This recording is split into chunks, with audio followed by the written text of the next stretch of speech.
Welcome to English Scanner. Let's learn English with confidence.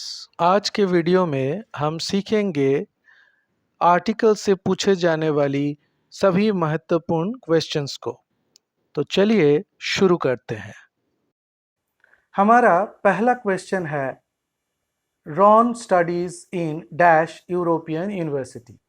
वैसे तो हमें लगता है यूरोपियन ई वावेल से शुरू होता है, इसीलिए एन का प्रयोग हम करेंगे, लेकिन हमें याद रखना है एक एक्सेप्शनल रूल। वो क्या है?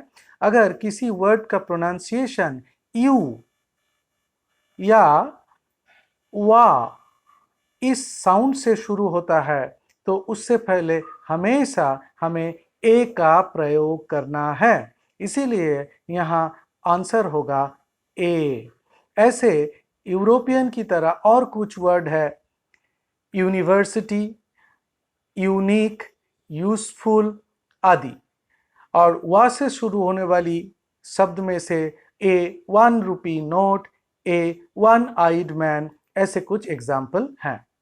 तो चलिए दोस्तों दूसरी क्वेश्चन की ओर हम बढ़ते हैं। हमारा दूसरा क्वेश्चन क्या कहता है?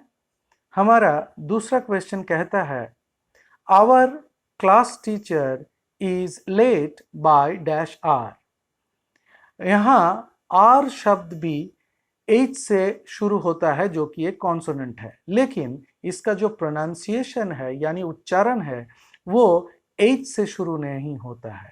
यहाँ एच साइलेंट है, इसका उच्चारण हम शुरू करते हैं आवर, यानी एच यहाँ उच्चारित नहीं होता है। ऐसे और कुछ वर्ड है ऑनरेबल, ऑनर आदि।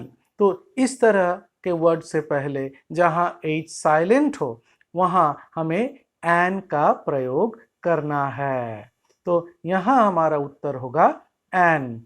Our class teacher is led by N R. चलिए अब क्वेश्चन नंबर 3 की ओर बढ़ते हैं। क्वेश्चन नंबर 3 क्या है? ही gave me dash 1 rupee note.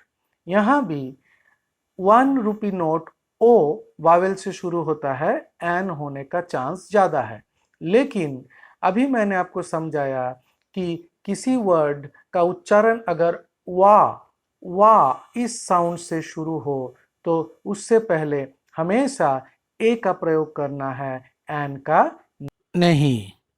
इसीलिए यहाँ हमारा आंसर होगा A. He gave me a 1 rupee note. Dash SDO rules the sub division.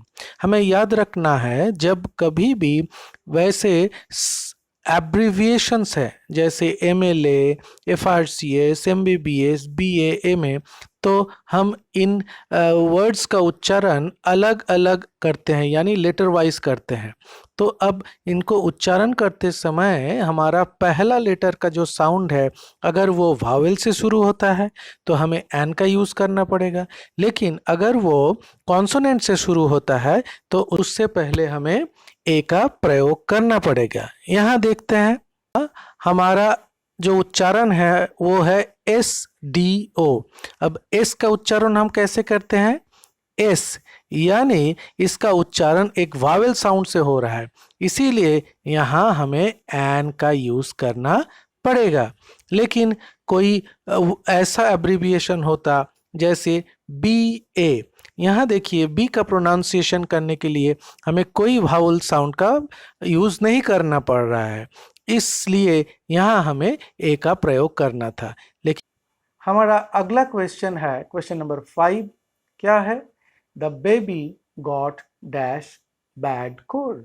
वैसे तो हमें याद रखना है कि किसी भी डिजीज से पहले आर्टिकल का प्रयोग नहीं होता है, लेकिन एक दो जगह जैसे कोल्ड, काफ, हेडेक, इस डिजीज से पहले हमें ए का प्रयोग करना पड़ता है।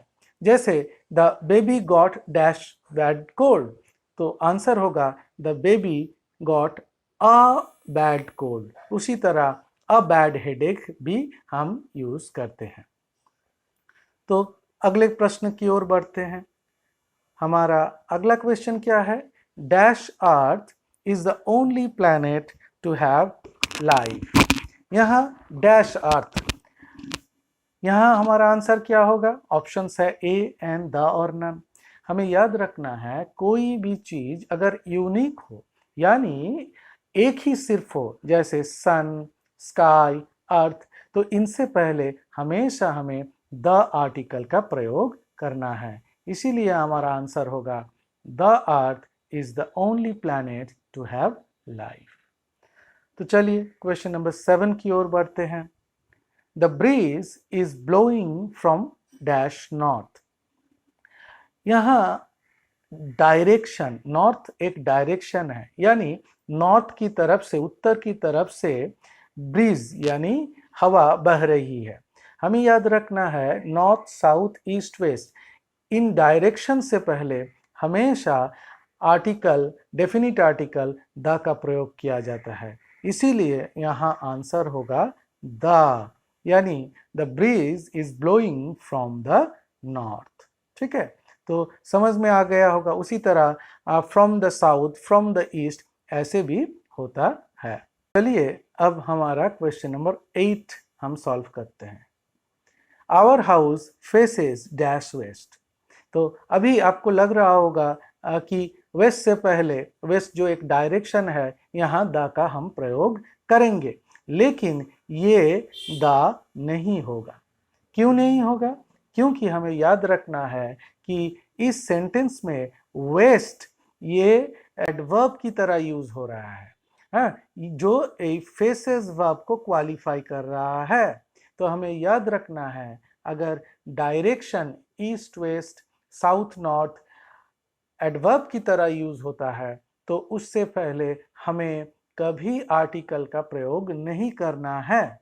इसीलिए यहाँ हमारा आंसर होगा नन, यानी कोई आर्टिकल यूज नहीं होगा। सेंटेंस हमारा होगा आवर हाउस फेसेस वेस्ट। समझ में आ गया दोस्तों? डायरेक्शन से पहले द का प्रयोग करना है, लेकिन अगर वो डायरेक्शन एडवर्ब की तरह यूज होता है तो उससे पहले हमें कोई आर्टिकल का प्रयोग नहीं करना है। अब चलिए हम अगले क्वेश्चन की ओर बढ़ते हैं। हमारा अगला क्वेश्चन क्या कर रहा है? Dash rich are not always happy. अब आंसर क्या है? ए एंड द और नन। इनमें से कौन सा आर्टिकल यहाँ यूज होगा? देखिए, वैसे तो रिच एक एडजेक्टिव है, रिच एक एडजेक्टिव है, और हमें याद रखना है अगर एडजेक्टिव नाउन की तरह यूज हो, यहाँ rich are not always happy का मतलब है रिच आदमी, रिच पीपल। सो अगर कोई एडजेक्टिव नाउन की तरह, कॉमन नाउन की तरह यूज हो तो उससे पहले हमेशा डेफिनिट आर्टिकल का प्रयोग करना है। सो यहाँ हमारा आंसर होगा the rich are not always happy, यानी द रिच का मतलब है द रिच पीपल। उसी तरह द पुअर का मतलब होता है द पुअर पीपल। याद रखना है हमें ये कि एडजेक्टिव से पहले द का प्रयोग करके हम एक कॉमन नाउन की तरह उसको यूज कर सकते हैं। तो चलिए बढ़ते हैं हमारे अगले क्वेश्चन, क्वेश्चन नंबर 10 की ओर। क्या कहता है question number 10? I saw dash poor man on the street. अब यहाँ पुअर एडजेक्टिव है, अभी हमने आपको बताया कि एडजेक्टिव से पहले द का यूज करना है, लेकिन अगर वो एक कॉमन नाउन की तरह यूज हो, लेकिन यहाँ देखिए, यहाँ पुअर मैन, मैंने एक गरीब आदमी को रास्ते पे देखा, एक गरीब आदमी। यहाँ मैन है असली नाउन, यहाँ पुअर सिर्फ एडजेक्टिव के हिसाब से यूज हो रहा है, तो इस जगह हमें आर्टिकल का प्रयोग करना है सामान्य नियम के अनुसार। इसीलिए यहाँ आंसर होगा A. I saw a poor man on the street. मैंने एक गरीब आदमी को रास्ते पे देखा। तो चलिए अब बढ़ते हैं क्वेश्चन नंबर 11 की ओर। क्वेश्चन नंबर 11 क्या कहता है? Socrates was a man of dash. हमारे ऑप्शंस हैं ए एंड द और नन, यानी कोई आर्टिकल नहीं। अब समझना पड़ेगा हमारा यहाँ जो वर्ड है वो है विजडम, जो कि एक एब्स्ट्रैक्ट नाउन है, यानी आप विजडम को काउंट नहीं कर सकते हैं, ये एक अनकाउंटेबल नाउन है। सो हमें याद रखना है, अनकाउंटेबल नाउन से पहले कभी हमें कोई आर्टिकल का यूज नहीं करना है। सो एब्स्ट्रैक्ट नाउन और अनकाउंटेबल नाउन याद रखना है। सो इसीलिए यहाँ कोई आर्टिकल यूज नहीं होगा, आंसर होगा none. Socrates was a man of wisdom, ये सही है। तो बढ़ते हैं हमारे आखिरी क्वेश्चन की ओर। हमारा आखिरी क्वेश्चन क्या है? हमारा आखिरी क्वेश्चन है dash wisdom of Solomon is well known. अब देखिए, लेकिन हमारा यहाँ जो एब्स्ट्रैक्ट नाउन का बात हो रहा है वो एक पर्टिकुलराइज स्पेसिफिक एब्स्ट्रैक्ट विजडम की बात हो रही है। वो कौन है? Wisdom of king Solomon. पहले वाले एग्जाम्पल में, क्वेश्चन नंबर 11 में, एक जनरलाइज्ड एब्स्ट्रैक्ट नाउन की बात हो रही है, कोई भी विजडम, लेकिन यहाँ किंग सोलोमन का विजडम की बात हो रही है। तो ये एक पर्टिकुलर पर्सन के पर्टिकुलर एब्स्ट्रैक्ट क्वालिटी की बात हो रही है। तो इसीलिए यहाँ हमारा डेफिनिट आर्टिकल यानी द का प्रयोग करना पड़ेगा। तो हमारा सेंटेंस होगा the wisdom of Solomon is well known. तो दोस्तों, यहाँ आपको याद रखना पड़ेगा, अगर कोई भी एब्स्ट्रैक्ट नाउन की बात हो रही है तो वहाँ कोई आर्टिकल यूज नहीं होता है, लेकिन अगर वो एब्स्ट्रैक्ट नाउन पर्टिकुलराइज्ड है, स्पेसिफाइड है, तो वहाँ पे अवश्य द का प्रयोग होगा।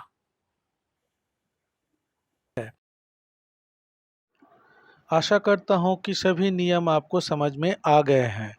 अगर आप वीडियो से नया कुछ सीखे हैं तो वीडियो को ज़रूर लाइक और शेयर कीजिए।